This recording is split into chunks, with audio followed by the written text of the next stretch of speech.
Hello, everybody. I am Teddy Jenkins. Welcome to the Nerdly Gentleman podcast. Here with me is Panda, Hello. otherwise known as AKA Gay Fish, and with me are my co-host. Hey everybody, Chad Joyce here from Take It or Leave It Reviews. What's going on? Looking forward to talking a little. I'll let Teddy actually give us the movie we're talking about today. No, why don't I just go? I can go eat dinner or something, and you can just do the whole podcast. I can. In fact, I mean, I can do it. I got Panda or Gay Fish on the line here. Whatever, we can do it on our own. Yeah. No, don't go over, Teddy. Come on. We need trifecta this. All We right. need to. Okay. So, Suicide Squad. Should we go into spoilers just immediately? Because, I think. Okay. How about this? How about we just each state what we think, and that'll be the no spoiler review. Just whether we like High it or level, not. just like high level, what we thought, real quick. Yeah. And then go into spoilers. Okay, I like that. All right, Chad. It's been out for almost a week, so I mean, you want me to start? Yeah. What did you think of the movie? Okay. Well, first of all, just to preface, this was one of my most anticipated movies of the year, second or third. And I saw the reviews and I was getting a little skeptical, but hopes were still high for it. When I came out of the movie, I was quite disappointed. No.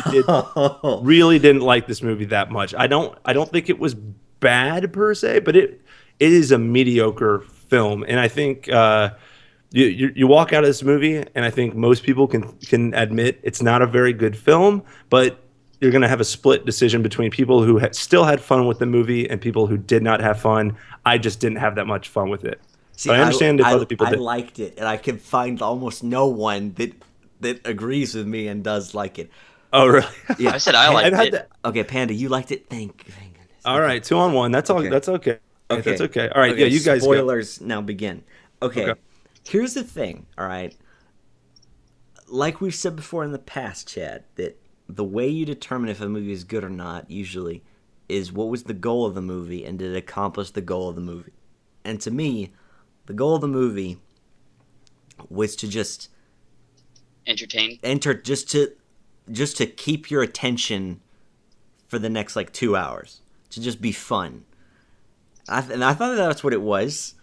And I mean, can you really say that you didn't have fun watching the movie? I can actually. There's Really? a lot. There's many pockets of time. Not all the time. There's actually several moments. There's several scenes where I actually had a very good time. So that's why I'm not saying the movie's bad. That would be an overstatement. It's just mediocre. There are to many. me. It has 20% on Rotten Tomatoes. Yeah. Yeah. So I mean, but even still, I people gave it an F or something. I just think that's too low. I just don't think the movie. I think the movie's mediocre. But even there are extended, pieces of scenes, especially in the middle of the movie, where I was genuinely bored or did not care about anything going on in the movie. And just to kind of add on to your kind of definition of what makes a film a good film, it's got a goal, and does it attain that goal? I'll add a sidebar to that, which is if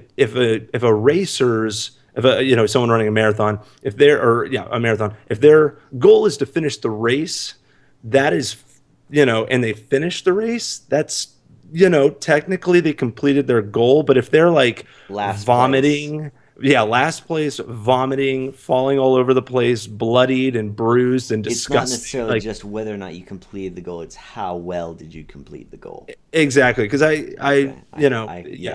that's the only part I would add. I would agree with that. But okay, what was a specific scene that really you did not like? What was something about the movie that you really did not like? First of all, I just have to mention, and we can go into more detail about this, but the biggest problem I saw with the movie was just the fact that they came out with that interview about 2 days before the movie was released, saying that there was 2 versions of the movie that they had cut, and then today they actually put in an interview with David Ayer saying there was 7 versions of the movie or something.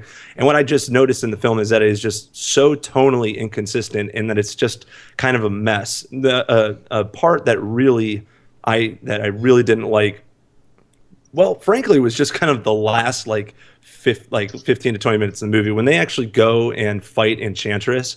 I thought that the visuals looked terrible. The action was subpar action. I mean, we live in a day and age where the Raid 2, Civil War, Batman versus Superman, even, where you've got that kind of action going on, and it was just pretty subpar choreography and filming. Just cinematography in general was just really bad. At a point in time in the end of the movie, I literally, did you notice that there was all that rain coming down? I couldn't even see what was going on screen. Did you have that same reaction? I literally was like, who is that? Is that Killer Croc or is that Deadshot? I can't see. I don't remember thinking that, although I don't know. See, during that scene, okay, I'll admit it's not amazing. I'm not saying that, by any means it should win any Oscars or anything, but I thought it was. See, I just thought it was fun enough though that it was. That it was entertaining, because that last scene, you're right, it's not very amazing, because El Diablo dies. I was not happy when that happened. I was like, what? Because he was one of the best characters I thought in the movie, at least one of the most well developed characters in the movie. And I agree, and that's another thing to me that I'm just going kind of to the writing. I just didn't to your point. Why did Diablo need to die? It wasn't like this whole. I gotta say though, I flipped out when he turned into an Aztec fire god. That was pretty sweet. That was cool. See, that was a fun part. I was like, all right, this is okay. This was subpar at best, and then all of a sudden, this guy turns into a Jamaican. Fire god. Aztec fire god. Dude, I have the same reaction when Deadshot got in the car and started shooting faster than every other soldier. That was amazing. I love that. That was badass. Amazing. Yeah. That was a ton of fun. That's what I mean. There's pockets of fun in here. It just I think that people can have fun at certain times. I just think for me, they were few and far between, but for others, I think that there's going to be, more, it's like for you, I think that you had more pockets of fun than I did for whatever reason. But I would be lying if I said that I didn't have some fun with the movie. In fact, my favorite scene, I'm curious to hear what you have to say about this, was, in fact, let me preface one thing. Ike Barinholtz, the guy that played the guard, he's the jerk guard in the movie. He is my favorite part of the entire movie. You're kidding. He's your favorite part? Really? Yes. Well, just for pure consistency. Every other character, including Margot Robbie, I don't think it's her fault. I think that it was the filming and some of the pacing. Some of her jokes didn't land. I don't think it's her fault. I think it's the way that David Ayer filmed and edited some of the the delivery that she was giving. He's the only character that consistently just rocked it for me. I totally believe that this is some filthy douchebag, slimy guard working for the Gotham underworld, and he just fit it perfectly. And his humor actually landed for me. But my favorite scene in the whole movie was when he's in a club. And someone grabs him from the club and puts him back in the kitchen and sits him down on a chair. And he's like, "Oh, come on, guys, I'll pay you. You know, I'll pay you. Come on, what the hell? I got credit. Come on." And all of a sudden, that was him. Yeah, I just realized that was actually him. I thought that was just some random guy for some reason. Right? No, yeah, that was him. And then all of a sudden, this suit comes up behind him. You just see part of it. It's kind of sparkly, and then these pale hands just start massaging him and groping his neck, and then just start smacking his shoulders, and his reaction when he sits there and goes, "Oh my God," in the most terrified way. That to me was like Nicolas Cage in Wicker Man. Yeah. Oh my God. Yeah. Oh right. my God. A little better than that, but then again, maybe not. that was brilliant in all how bad it was that movie. It really is. It's so I don't know whether to think that's brilliant or just truly terrible. I don't know. I'm so torn. I wanted to bring up some of the issues that the critics have overall with the movie. Okay. And the biggest one is that people think the villain's awful. Okay. I think that's pretty true.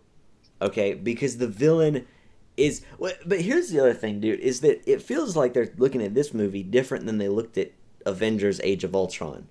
Because Ultron is not a very well developed villain at all.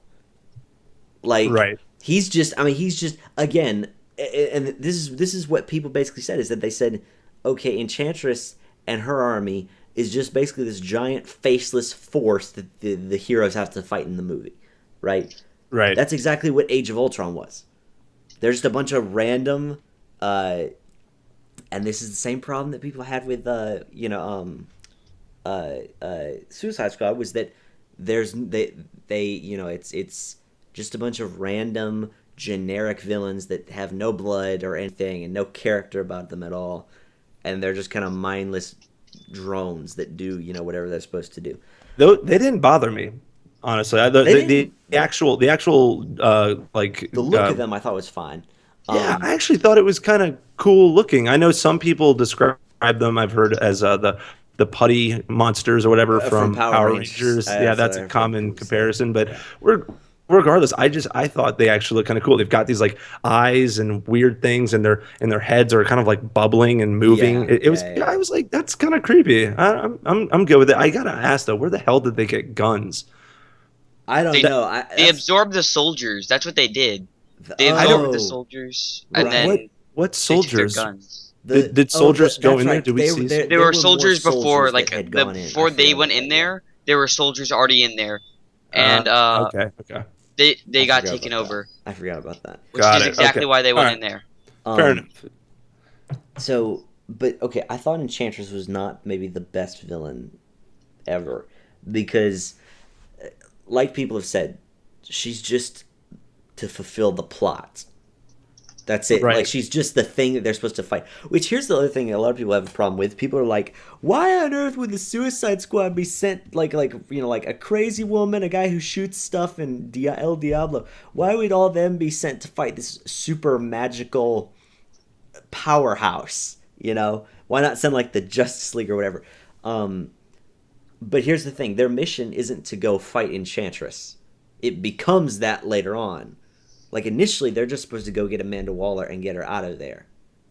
Yeah. But then that fails, and then they have to go fight Enchantress. I got to tell you, like, I can read about that afterwards and come to terms with what the hell was going on with the plot at that point. But in the movie, I had no idea what the hell was going on. I did not understand. All right, wait, who are we going to get?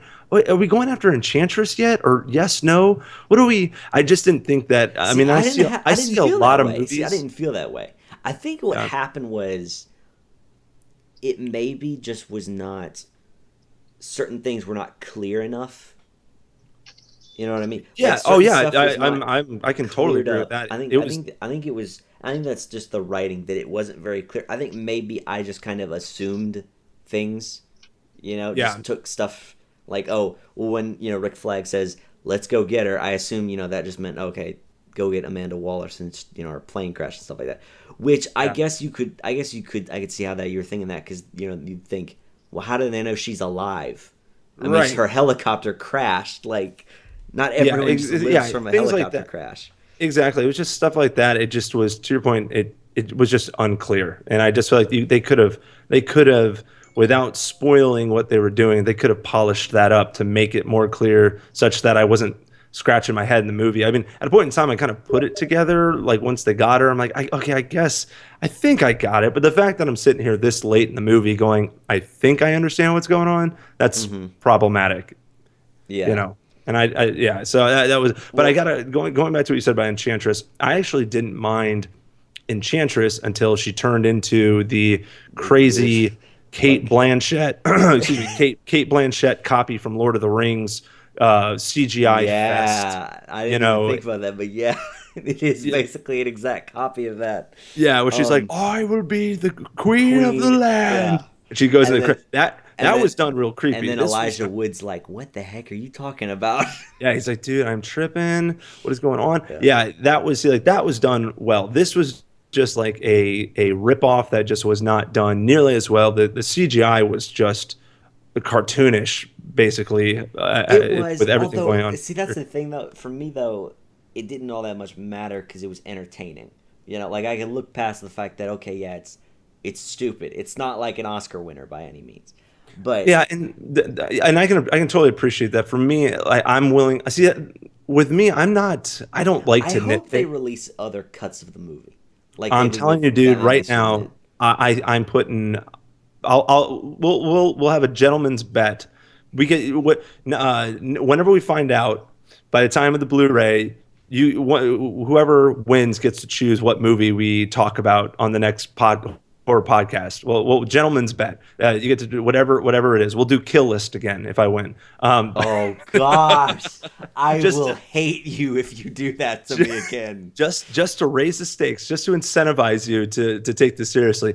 I do not think there's a chance in hell that they are going to release another version of this because one, there's enough people that are enjoying this, even though I didn't care for it that much. I totally see that they're breaking box office records. That's great. And two, whereas with Batman vs Superman, there was just 30 minutes missing of the movie. We're talking about totally different versions of the film that in these different cuts. So I'm Right. almost I positive think they're not going to I really. think though they would, if there's like 7 different cuts of the movie. I feel like they pull it off sort of like Blade Runner has, where they've basically released every single version and then people just decide which version they like best. I mean, Um, was I that like did those have scenes that were literally switched from all over the place? Like they talked about one version David Ayer talked about today in one of his in an interview. He mentioned that like they have one version where they play everything out chronologically. And like so, like the first person we see in the movie is Enchantress, is the Cara Delevingne going into the cave and becoming oh Enchantress. wow, So okay, that's yeah, interesting. Yeah.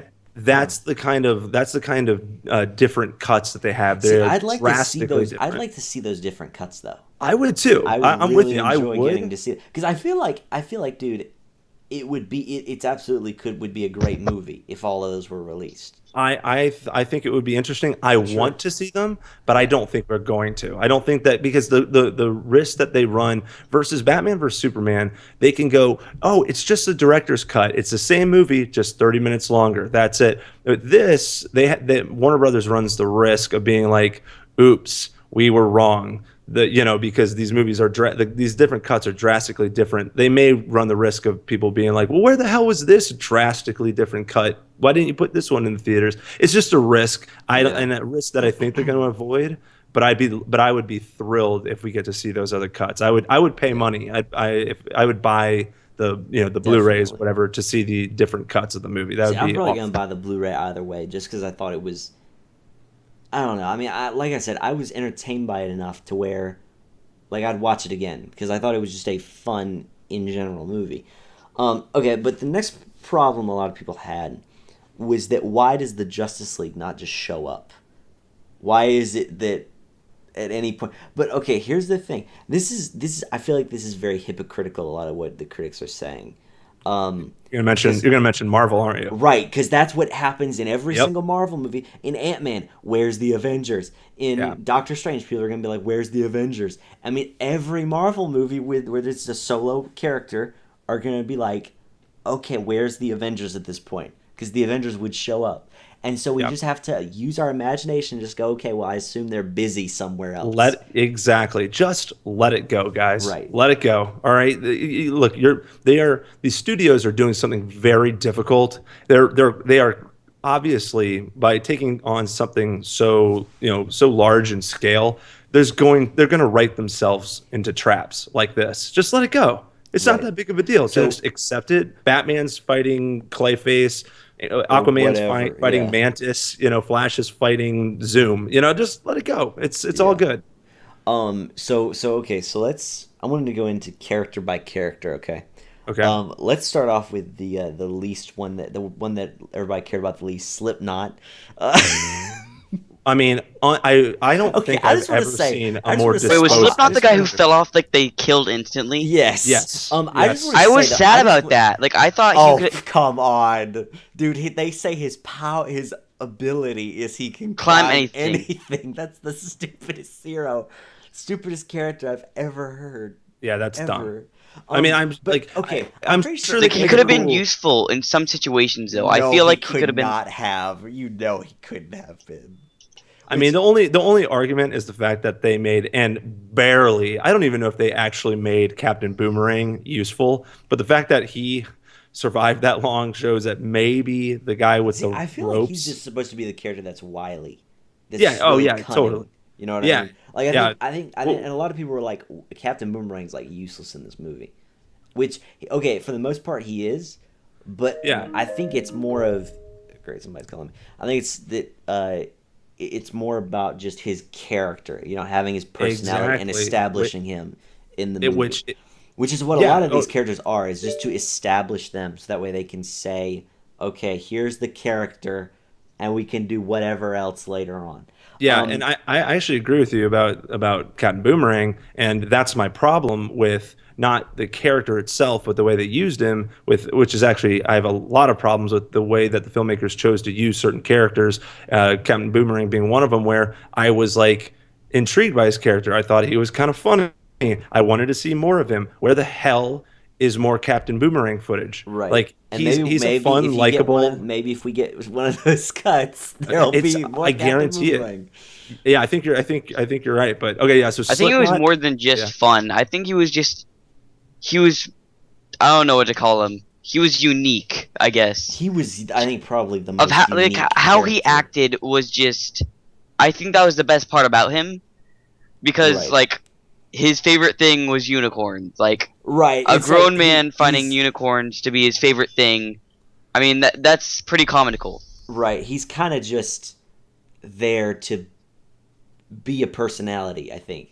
Like, I think... Yeah, he's kind of like he's the there Go ahead. he's kind of like the if you've seen Braveheart recently and you remember, he's kind of like the crazy Scottish guy who thinks he talks to God. or the Irish. Yeah, he's the Irish- crazy that's right, he's Irish guy. Irish. Yeah, because everybody else is Irish. Scottish. Yeah, exactly. He's like that guy. Like he's just the wild guy that's amusing, Like, okay, and in you a can't help but root realistic for him at the end of the situation, day. You don't want the guy who thinks that God's telling him that, oh, hey, listen, we should go this way and we'll kill the entire British army. It's like, okay, let's follow the one guy who we could very well be crazy. Yeah, Um, but yeah, that's okay. what he reminds me of. That's who Captain Boomerang reminds me of. Yeah. Katana in this movie Wasted. is Why? wasted. Now, Totally here's the thing, though. You know what I think's funny, though? Is that she's literally visibly wedged in at the last moment. Because Yes. she jumps on the helicopter at the Oh, yeah, last she- second. Barely gets her. She barely makes her flight. Right. So, here's the thing. Again, she was cool in the movie, though. Was she? she, like, She cool? was pretty cool because she went around slashing up people with a sword. Yeah, I mean, again, Hey, listen, that's listen, another she had missed the best opportunity. character development in the entire movie. Okay, she had that one scene where she spoke to her dead husband in the sword. Yeah, I know. I just feel like, again, that was another wasted opportunity where I was like intrigued, and then she just kind of like fell off. Like, not to say she wasn't doing cool. I'm not saying the character is lame. I'm just saying I thought it was kind of wasted. She was kind of shoehorned in there to get on the helicopter, and then you get a couple things to try and make us care Well, about her, there but was- we just don't get enough time with her. Yeah, what's funny, dude, is that by the point when they leave the bar, I was like, who's left in the Suicide Squad at this point? Like, there's like 3 of them, and then Captain Boomerang comes back, and then I'm Comes like, back. yeah, Katana, Well, yeah. and then Katana's still there. Which, okay, when I will Why did Boomerang come back? I will admit that was weird, but I think it's for the same reason that Harley Quinn goes back, because she's like, what else are we gonna do? Like, What else can I do? Like, it's I'm- where do I go now?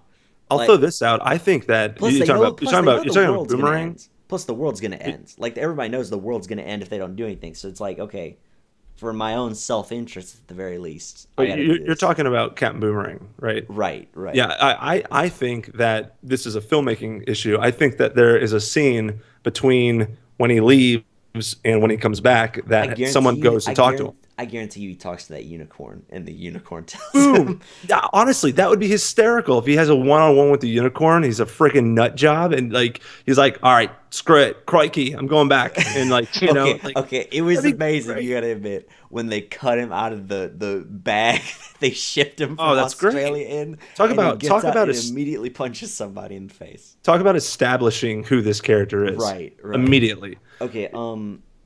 Killer Croc is literally just a big guy. Yeah, he's just a big. Here's the Do you know what I have to think about He Killer did Croc? nothing for me. I didn't really like Killer Croc, especially like when he was like underground in the water.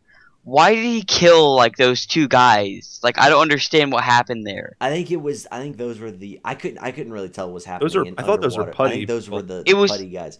It was too dark. Like I couldn't. You couldn't really see what was Yes, happening. Panda. Thank you. By the way, that's kind of what I was getting at about like the rain and just kind of the color, the way the color palette and stuff was just like extremely dark and hard to see. By the way, Scott Eastwood is wasted in this movie. Oh, dude, yeah, dude. Totally. Okay, here's the thing. When I heard, by the way, we know was going to be in this movie, there's other. We know there's. Sorry, just add to your point there, real quick. We know there's at least one or two scenes from trailers that he's in, and you know that they cut out. So again, another character to your point, wasted when we know for a fact there's more footage of him. So anyway, he's the son of Clint Eastwood. Right. Like, I'm sorry, but give the guy a bigger chance to prove himself than simply Teddy. the guy who blows himself up. Yeah, Teddy. I'm not worried about him professionally, but fair enough. No, yeah. I agree with you. I agree. All of a sudden he just, and that's the thing too. They don't really make it clear. You know, he just like disappears. He died. Blows up this bomb and then he's gone. Yeah. So you assume he died, but I don't know. Doesn't he? Wasn't there a potential? I don't know, not rumor, but speculation that he is a villain in the DC universe. I thought there was something about that. So like maybe they cut him out. Maybe they don't make it really clear that he dies because kind of like KG Beast and Batman vs. Superman. I have a DC shirt on. I can tell you. Like, sorry, man. I don't mean for you to be the researcher, but yeah, if you see it, let me know. But yeah, there was some speculation about that, so I'm wondering if maybe that was why they did it. But yeah, wasted, and then all of a sudden I guess he blows up. I don't know. I guess so. Okay. Do you know who my favorite character in the entire movie was, guys? Who? That Joker's one of the Joker's guys. That panda. That was my favorite character. You were in the panda mask. Yeah, I'm pretty sure that was me. I don't really know. That was you. I knew it. I didn't want to ask. I thought that'd be rude to ask, but now that you bring it up. Okay, what did you guys think of El Diablo? I liked him. Was wasted, I think. Really? Okay, I think though I think that most people, if you think that's probably because he didn't really fight for most of the movie. But yeah. I thought he was an interesting character because he was of very all so that's why I didn't want him to die. Because I wanted him to continue. Okay, a lot of people had a problem with this where he goes at the end, I lost one family, I'm not going to lose another one. Yeah, what was that from? Was that from Fast and Furious? Dude, okay, listen. I get it. He knows these people for like a day that he already considers a family. Here's the thing. I think of this as William Wallace syndrome, where you're in the heat of the moment and everything's intense and you're about to like fight and you're just crazy, you know what I mean? You're just sort of like it's sort of like, dude, when you watch Braveheart and William Wallace gives the speech and then you get up and scream in your seat. Right. And it's like, yeah, you start putting face paint on. Yeah, it's like you're just like, I would follow that guy. Like, just you it's like all of a sudden nothing else matters but what you're supposed to do. You know what I mean? So are you saying this is not Deadpool, Diablo? You're saying this is Diablo? Yeah, Diablo, where he says that the Suicide Squad is his new family. Wait, so are you saying it hit you well, or you thought it was silly? That part where he says that, I thought it was silly. Okay. But me too. But okay. But you're saying that was the moment they were going for? I think it was just one of those. See, that's the thing, is that to me it didn't really bother me that moment because it was like, okay, everything's intense, everybody's kind of dying, so yeah, you can be excused for saying something a little bit weird and kind of crazy. Here's the thing. Here's the thing about that is I don't necessarily mind the line if it wasn't that they had used oh my gosh, what's his Michael Pena's body double, or the Michael Pena's ripoff actor, Jay Hernandez, I think is the actor, who I don't know if he's a bad actor or not, but I just did not buy his performance at all, and he just kind of reminds me a lot of like Michael Pena's lesser version. Like Michael Pena, like to me, Michael Pena would have totally killed that line because Michael Pena is a friggin' awesome actor, and he could come up with some stupid line and sell it beautifully. I just don't think that Hernandez had it. Also, this is something that I thought was very weird in the movie. Will Smith is like the most he speaks in such a way that he's the most ethnic person ever. Like, okay, and by that I don't mean like black, that he's black, okay, but I mean like, for instance, he'll talk in such a way that sounds like, okay, at one point it sounds like he's from the hood, another point he sounds like totally normal, and then another point he sounds like he's in the Mexican drug cartel. Like, you know what I mean? Like, he's usually like essay. It's like, why? Yeah, like, when he talks to, I do remember that. I mean? Like, when he talks to Diablo, he talks to him like a Mexican person. I guess I like to think he's just like messing with him, just to like get under, Yeah. I guess, yeah. That was my interpretation. I thought Will Smith killed it in this. I thought he did one of the better, like maybe the best job out of everybody. First or second, like he did a great job. He was the person I think I cared more about him more so than I did even like Harley Quinn. Like I almost just wish they made it a Deadshot movie and like focused on Deadshot around these other characters, rather than. He was cool. Like, he was in this movie. He was a bad man. I mean, that part, even though he doesn't do anything to Enchantress, but when he's sitting there and he's walking in slow motion in the rain with his Glock and he's just emptying the clip and he's just like, boom, loads it back up and he's just like just laying down the trigger. Where he's doing target practice? No, it's at the end of the movie. Okay, it's a quick. It's like a 8-10 second shot. It's in a trailer somewhere, but it's just a point where they're trying to take out Enchantress, and he's just emptying this Glock. That's just he just looks like such a badass. I really thought he's really the character and the actor that held the movie together for me personally. Okay, so I want to talk about the Joker for a second, okay? Oh, here we go. What did you think of the Joker? Okay, so we have to throw out a disclaimer, which is that he's in about 8 minutes of the frickin' movie. Right, he's in like less than 10 minutes of the whole movie. Now, here's the thing. That did not bother me. Okay. Because here's the thing. I thought if you put him in it, then it's going to shift the focus of the movie. You know what I mean? Like, for instance, I think what they wanted to do was they just wanted to keep him as like a side character. They didn't want to shine a spotlight on him, which in some ways I felt similar about it like I did with Batman in this movie, where it's like it was cool just to like see that, oh, he is doing stuff. You know what I mean? He is just existing in the world. He's not just simply he has to be the main star or else he can't be in it. You know what I mean?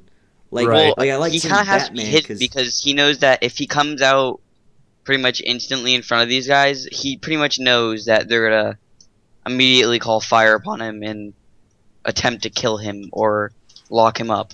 Right, and I thought his reasons for everything, like all the stuff he did was kind of. I thought his acting was amazing though. I thought it was really good.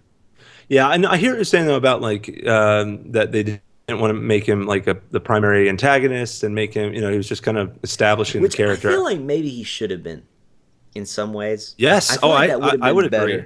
Yes, I think that would have been awesome. Yeah, because Especially if they made him get someone out of Arkham, and it's like Joker is like the guy as usual, pulling the strings, but there's like a imagine, dude, if it's that greater Harley's forces. with Joker for the whole movie, and then at the end, she turns on him, and then becomes a part of the Suicide Squad at the end. Oof, that would be interesting. That'd be interesting I to don't. see.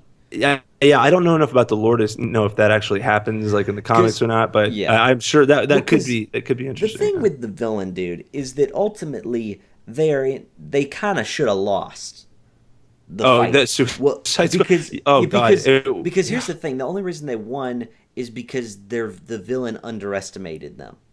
Which is what always happens when the villain's like a god and the people are like. But okay, here's the thing: I could say the exact same thing about when Batman ever fights Darkseid. Superman. No, I mean like when Batman fights like in the comics or in any kind of situation where Batman fights somebody who's like Doomsday, Darkseid, Brainiac, those people. Where those people are so strong. Batman should instantly die. The only reason he doesn't usually is because the villains are always like, okay, I'll handle Batman last. Because he's like the weak one. Yeah, I get it. But I just feel like they handle it better probably in the comics from what I've seen. Like in here, like for me, I thought it was actually an unbelievably pathetic ending to Margot Robbie grabs Katana's sword and cuts up. Are you kidding? That's it? Okay, what I was thinking, dude, is I'm like, how did she not see that coming? Because it's really obvious looking.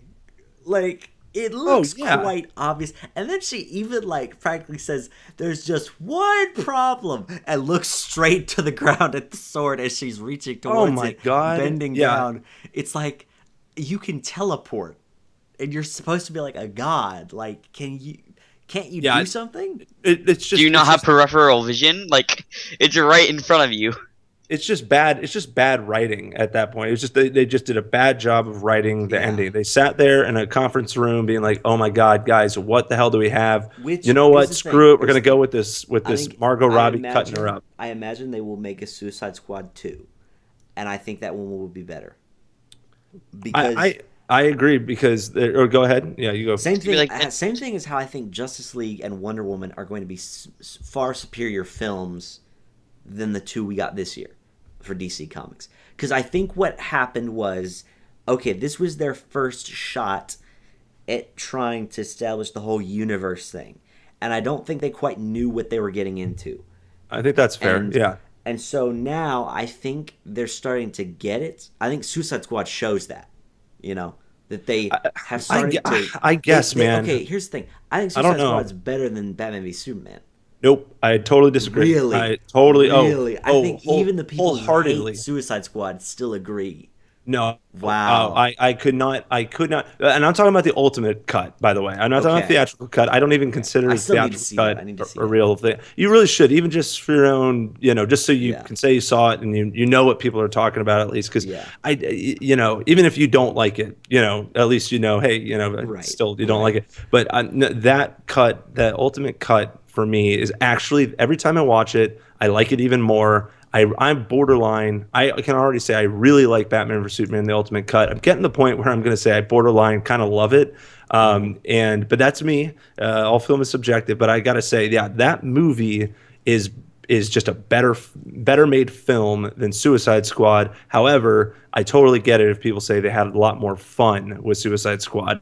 And they like Suicide Squad more because it is. I think there's an argument to say that it's more entertaining, and that's to each his own. That's totally fair.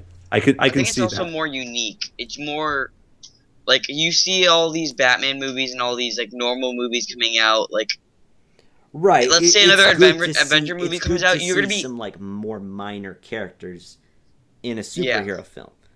Because typically it is just your Batmans and your Supermans, and there's never been anything else DC Comics wise.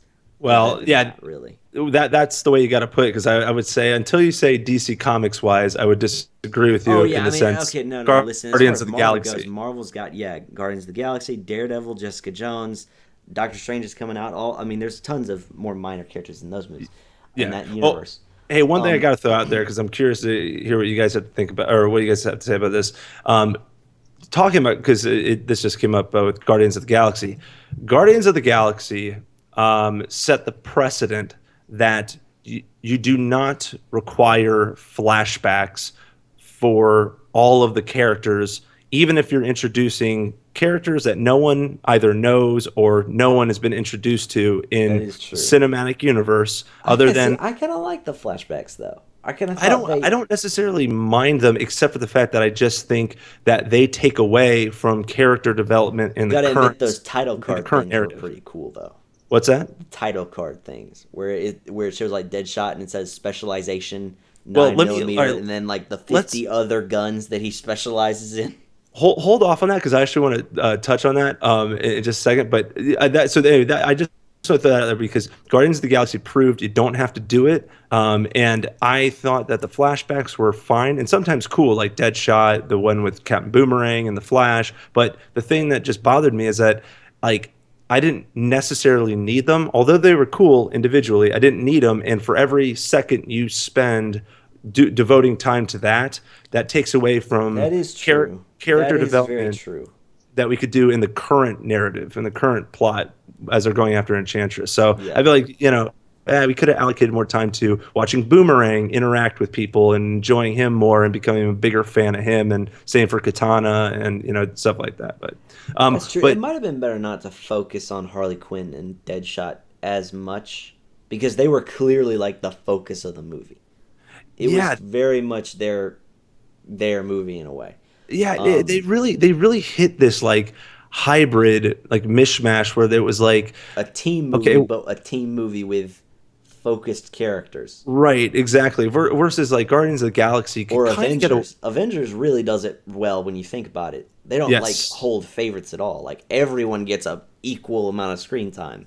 Right. Yeah, no, that's true. Yeah, I just like they had so many characters, and then they kind of focus heavily on two of them, which takes away from everybody else. It's like, oh man, something could have worked better there if they. I don't necessarily have the answer, but I just feel like there's a better combination of flashbacks, focusing on individual characters, and then devoting development in the current narrative to these other, side characters like Boomerang and Katana. I think what will happen is it will just need simply time to take DC Comics to get back to where Marvel is. Yeah. I think they're getting there. I don't think they're just moving backwards. Like I don't think they're just hurting themselves over and over and over again. I think that this is in my opinion. Okay, this is the second movie that DC has changed to try to fit what they think the market is asking for. And wasn't Marvel's second movie The Incredible Hulk? Yes. After Iron Man. So I mean, and that wasn't like an Oscar-winning movie either. No, but I thought it was fine. It was better than yeah.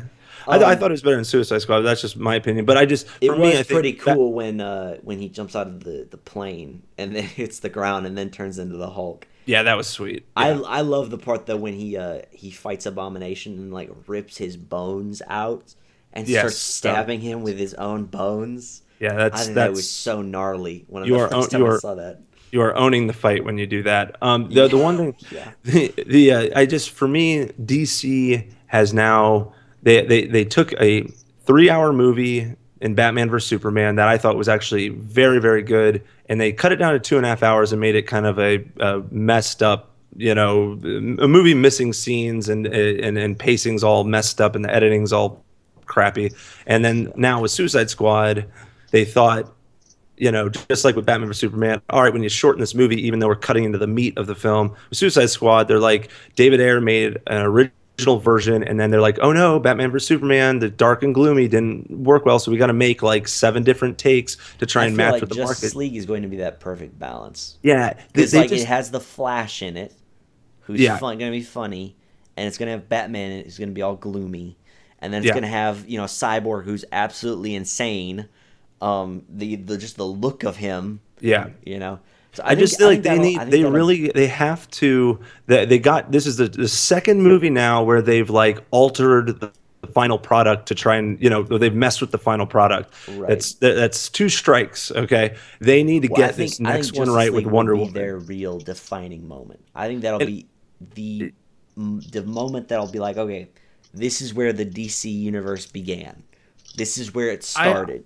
I hope so, but I actually think that Wonder Woman is going to be the first movie. It absolutely could be Wonder Woman. Kind of not unlike what Iron Man did for the Marvel Universe, where they're like, okay, Wonder Woman is they're doing Wonder Woman. I don't see them doing the same kind of alterations and different cuts and cutting the movie like they did with BVS and Suicide Squad. I think they're just going to they've got a little less than, they've got about 8 months or something to get Wonder Woman right. And I think now that they've got that breathing room, they got to get Wonder Woman right.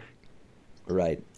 And come out of that one going, awesome. I can't wait to see Wonder Woman in Justice League, and then kick our ass with Justice League in October, November, whenever that comes out.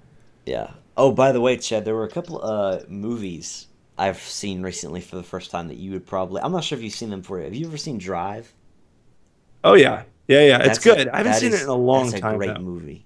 I really like that movie. I haven't seen Only God Forgives yet. I've heard people polarized with that as well. I'm the person that likes that movie. You're the person that likes that movie. Yeah, I think Chris Stuckman likes that movie. Yeah, Chris Stuckman likes it too. He likes that one. Well, so I'm pretty sure Chris Stuckman said it was good. So. Yeah. I swear but see, I like dark psychological. I like Kill List, so I know. I'll say I don't think you're gonna like Only God Forgives from what I know of your taste. I know you'll probably hate me for this because I spoiled it for myself, but I watched Chris Stuckman's an analysis video of it. Okay. Where he that's okay. And so because it helps in a movie like that, I feel, because it doesn't, because it's better to go in having a good opinion of the movie rather than a bad opinion, and then later figuring out that it's a good movie. Dude, you know what I mean? It's like do whatever you got to do. I know some people are like, don't read reviews, don't watch trailers, do whatever you want, whatever is gonna increase the chances of you enjoying the film and you making the $12 you drop or whatever worth it. Do it. Who cares? By the way, I also watched The Guest. Oh, yes. What'd you think? That movie was crazy. Yeah, it was. That was really crazy. Also, by the way, what was her name? The daughter in that movie? Who figures everything out? I do not like her. You don't like her? I've seen that actress before, and I just do not like her. This is gonna sound awful, but it's something about her mannerisms, her face, and her hair that just bugs me. It's like, I guess it's just like having a really, really like emo teenager and just them like trying really hard to be emo about everything. And I'm just like, ugh. You want me to tell you? You want me to tell you where else you saw her? Where? It Follows. Really?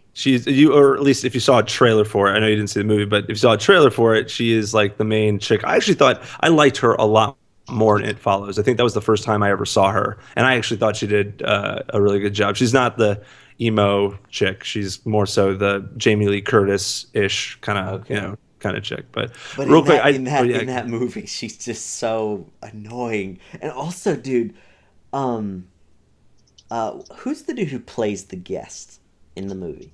Oh my name. God, he's amazing. He is awesome, amazing. Because from the second he shows up, I'm like, something is not right.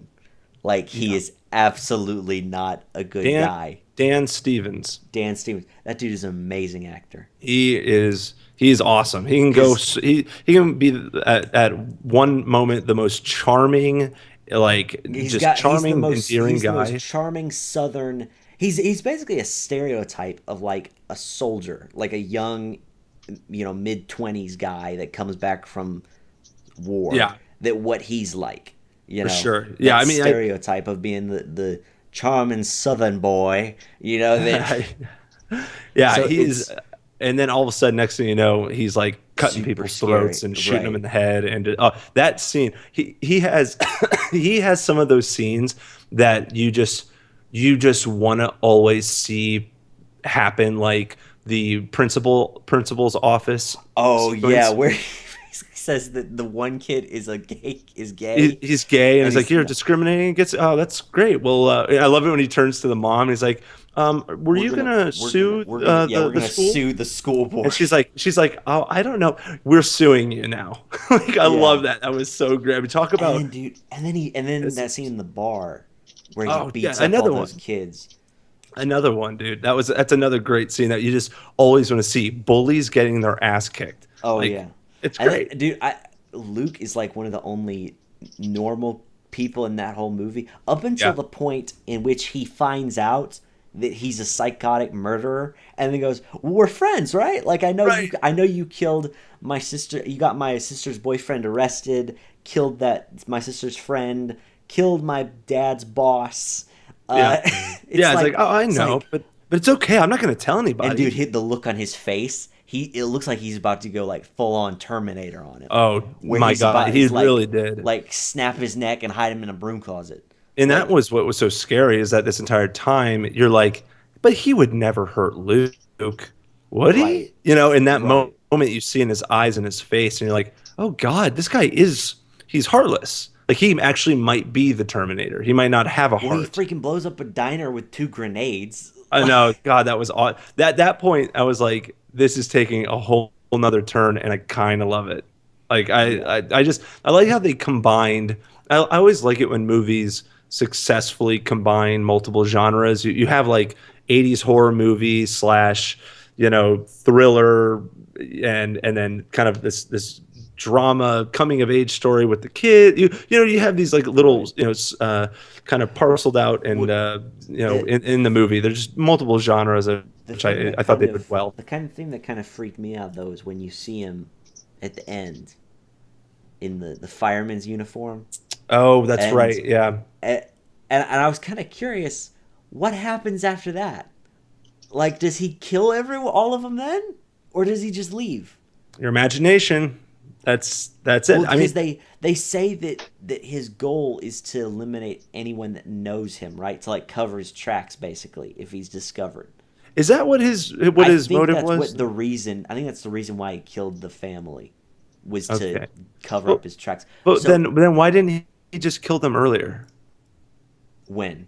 Like in like the second that he got there. Well, no. So what happened was he was going there because he actually didn't want to protect the family. But when the military police caught him onto him, that was when his programming to... Oh, okay, I see. Yeah, he was basically like a better kind of... Okay, this might sound crazy, but he was kind of a cooler version of Jason Bourne. A little bit. A little bit, because I believed it more, I felt, than from Matt Damon. Like, Matt Damon's great, don't get me wrong. Matt Damon does not seem like the dude who could go around killing people. Like, as kind of like that though. That's part of the reason why it works. I guess so, because he loses his memory. He's just like, I'm a normal guy, but I can kill people. Why? Yeah, and all of a sudden he's like stabbing people with pens in their between their fingers. Say, though, that movie redefined how you could kill people. like it used to be, everybody thought, okay, you need a knife or you need a gun, or a blunt object, but then it's like, oh, he's killing this dude with a book. Right. He's like, he just put a it's like book Harry Potter. It's like it's like Harry Potter. Dude, have you not seen like him beating the crap out of Dobby with that book? Oh, yeah. I forgot about that. Swear to God, he could have killed him. I'm pretty sure anyone could have killed Dobby. That's a great point. With anything. Yeah. No, that's yeah, no, I ain't got nothing after that comparison. Yeah. That's totally fair. Well, hey, real quick, I gotta ask you guys. Harry Potter was the original Jason Bourne. Okay? That's right. Yeah, little do they know they're actually part of the same cinematic universe. Right. Most people don't know that. If you look very carefully, you can see in Matt Damon's hand he's using a wand when he punches that guy to death. That's right. He just has it up his sleeve. He's crafty like that. What did you think? I want to go back to Suicide Squad for just a second, because we had touched on this one point, but it's certainly a polarizing point. So I want to hear what you guys' thoughts are. the Joker, Jared Leto's Joker. You mentioned the acting's there, but what did you think about the Joker? And I mentioned that I think we established that he's not in it. He's not in it a lot. Overall, did I like him? Yeah. Did you like what you saw as little as you did see? See, I liked him because I thought it was cool seeing him be like a mob boss and him being not simply. I heard somebody describe it this way, that he's not like a terrorist in this, where he is in every other movie that we've seen. Sure, like in every other movie, he's definitely just a terrorist. Like he just goes around and blows stuff up. Yeah, is essentially what he does. But in this, he's just a complete bad guy. But in this, and here's the thing, though, dude. I heard somebody saying that it doesn't make that in this movie they didn't really show off why people follow him, like what makes everybody afraid of this guy, as compared to like Heath Ledger, where he's just freaking crazy and like murders people with pencils and stuff. But dude, I thought in this movie they did quite show off that he's pretty freaking scary. Like he's he's terrifying, dude. And the fact that he's utterly crazy and also extremely violent, people don't want to do something that will tick him off, you know? Yeah. Which okay, a lot of people were like, what was the whole scene with Common, the rapper, and Harley Quinn, and Joe? You know what I'm talking about? Where he's in the Did he want him to like? See, I didn't get what was he supposed to do. Like I was really like, what was Common supposed to do? Like what? I don't know. I don't. Answer? Part of me just thinks that. Okay, again, I think you could kind of just say the Joker's crazy and he was just going to kill him either way. He's insane. Right. Yeah, and I think that I put an asterisk to kind of like all of these comments about interpretations of the scene, that maybe there was more to the scene that they cut. That's an asterisk on kind of everything. So, but with what we saw, the information that we have, it's entirely possible that he literally just like wanted to kill this guy, and I don't know if he wanted to kill him because he screwed up something, or maybe he just was bored. Like maybe he just was bored and he was like, I want to laugh. I want a good laugh, so I'm going to kill you. Like I don't know. It was a little bit out of place, kind of, but like it flowed into them driving the Lamborghini and all that stuff. But like, yeah, I don't fully understand that scene necessarily. I still have to. I'm still trying to figure out exactly what the and the only other thing I thought is like maybe they're trying to show Harley and Joker's relationship like in public, and maybe they're just trying to convey that a little bit. Right. Jared Leto's mad, that his scenes aren't in all of his scenes aren't in the movie. You know what, man? Look, I gotta tell you, I don't necessarily blame him. Here's the thing. I don't either. But at the same time, it's like, okay, you're not the main character of the movie. I get he's the Joker and stuff like that. But you know what? No, Jared Leto. I'm sorry that you got cut from the movie so much. That really wasn't good, especially since I think you worked on that movie for like 6 months, and you got like less than 10 minutes of screen time, which is kind of ridiculous. Like, oh yeah.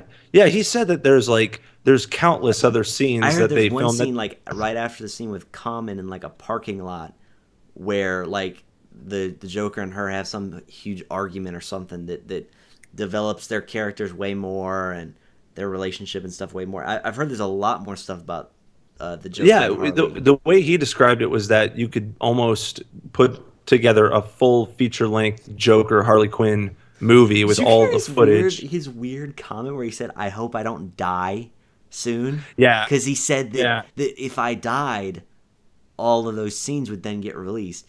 And then somebody said, "Well, I sure hope you don't die soon." And then he's like, "We all have to die at some point." Yeah, dude. What the heck does that mean? I don't know, man. Is he gonna be like Jared Leto and like kill himself? Like, no. He's just. I think he's just artistic goofball. Okay, listen. There's a line between artistic and crazy. Oh, he hasn't even come close to breach that. Oh, come on. Not even. Not even. Sorry, when you're talking about dying and your scenes being released if you die, like those are just words. Okay, that would be like that would. They're just words. Oh, come on. That would be like for every single comment that people have in comment sections about death threats and stuff like that, that you're a homicidal maniac. No, you're just an angry person behind a computer screen. Like, I think he's true. just. That's true. I think he's just messing around. Different. I guess I just see it as differently though when it's an actual person in an interview saying that. It's kind of like Mel Gibson, you know? Yeah, I think he's kind of messing around. I didn't actually take it seriously. Dude, you look into his eyes. He does not look like he's joking around. Well, I didn't watch the interview. I'll look it up. I read it. I think it's an IGN interview. Dude, he looks like a freaking crazy person. Like, I'll have to. Yeah, I'll have to look it up. Maybe he was trying to like market the character. Maybe he was like trying to get people like amped up, to be like, oh man, maybe dude, you're making excuses for a psychotic person. Maybe I'm making excuses for a psychotic person. We will not scratch that off. That is entirely possible. Listen, if he dies in the next year, I blame you. Me, I did it. Here, you heard it first. Told him he needed help, and you didn't. You heard it first, people. Well, I'll say this, that I actually really liked, kind of to your point, I really liked the mobster version of the Joker. I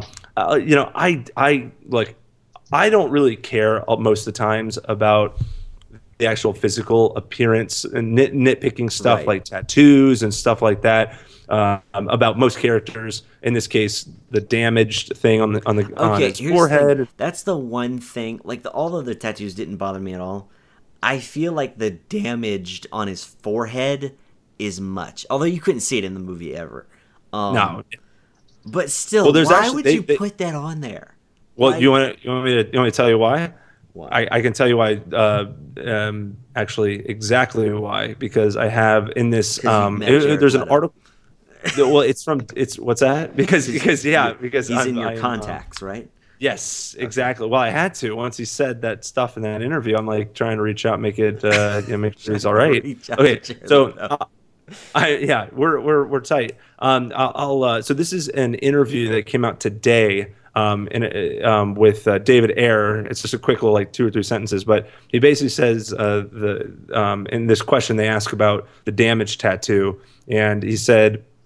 On Joker's forehead, and he said that this is sort of my personal thing and maybe less about a larger connection. But Joker killed Robin, and Batman basically smashes his teeth out and locks him up in Arkham Asylum. It's in the asylum where Joker would have done the damage tattoo as a message to Batman saying, "You've damaged me. I was so beautiful before now. You've destroyed my face. That's where the girl comes from." That's what he says. So right. I think, because I do think there is kind of this rock star flamboyance to the Joker's character, which I thought was kind of cool. I thought it was cool kind of too. Especially when he's in Arkham and he's like shirtless with the purple gloves. Yes, that looked kind of rock starish. It reminded me kind of like Steven Tyler, where he's not lean, drug addicted rock star guy. But he's got that androgynous kind of look where but there's kind of just general sex. It's just a sex appeal to it, like there is in these where there's just a sex appeal to it, that he kind of just wears, and that's kind of what I got from Joker. That sex appeal ishness is like kind of important to him. So hearing that in this interview, I'm not surprised that he was like, I kind of like to think that he was like you messed up my face, man. What the hell? Like, not even thinking about him killing Robin would actually piss off Batman. Like, what the hell, man? Why would you do that? You killed my partner, you jerk. Oh, but come on. Like, I got to see him actually being like selfish about it. We gotta end the podcast. I'm sorry. Okay. We gotta end it. All right, everybody, thank you for watching. I am Tay Jenkins, Chad, Panda, no one. I mean, Gay Fish. Goodbye.